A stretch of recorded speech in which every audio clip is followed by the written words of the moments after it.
मौत जे मोहलत ॾेई त सिंध खे निमी सजदो कजाए मुर्कंदे सिर घोर जाए त बसम सिंध जे सींध तां घोर वञे तो तामा घोर वञे तो तामा धरतीअ जी थिए अबल ओखी अवेल अबल हो घोर वञे तो तामा घोर वञे तो तामा धरतीअ जी थिए अबल ओखी अवेल अबल हो घोर वञे तो तामा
बेल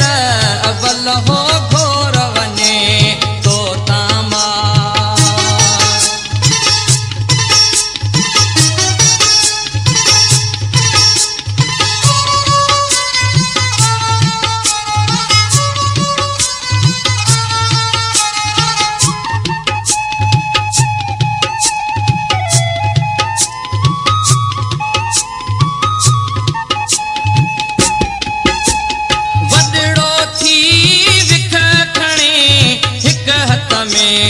झंडो जली पुट हिक हथ में झंडो जली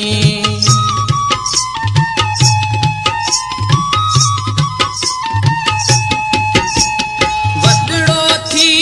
विख खणी हिक हथ में झंडो जली पुट हिक हथ में झंडो जली बेहद तूं झल जाए राइफिल हो घोर वञे तो तामा घोर वञे तो तामा धरतीअ जी थिए अबल ओखी अवेल अबल हो घोर वञे तो तामा सिंधु देश जी आज़ादी पंजाबी साम्राज्य खिलाफ हथियारबंद वेड़ का सवाइ ना ही मिलनी।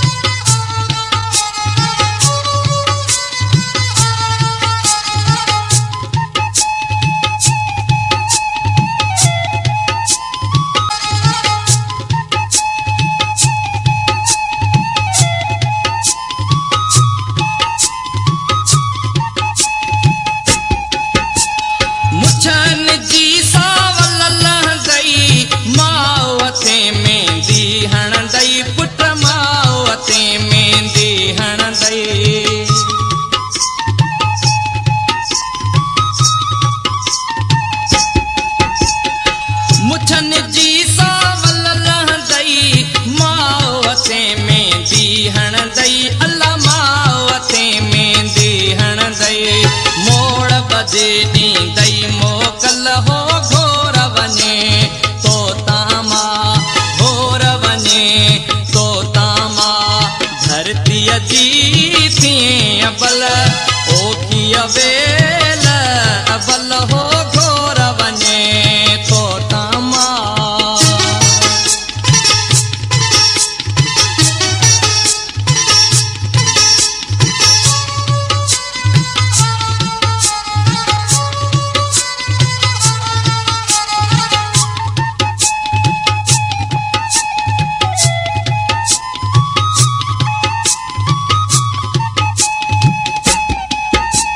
रत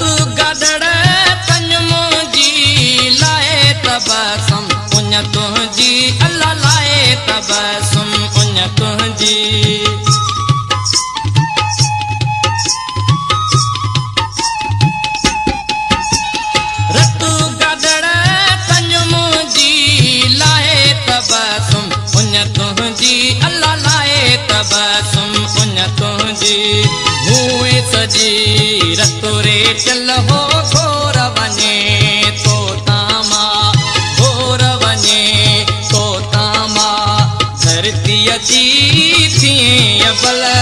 ओ की अवेल अबल वो घोर वञे तो तामा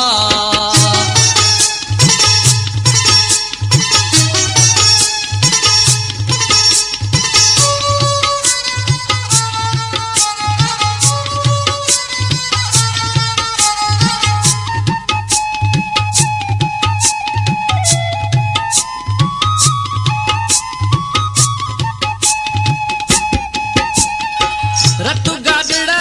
थन मुंहिंजी लाए तबसुम उन तुंहिंजी अल्लाह लाए तबसुम उन तुंहिंजी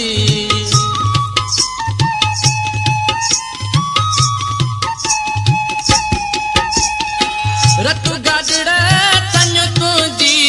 लाए तबसुम उन तुंहिंजी अल्लाह लाए तबसुम उन तुंहिंजी भूए सजी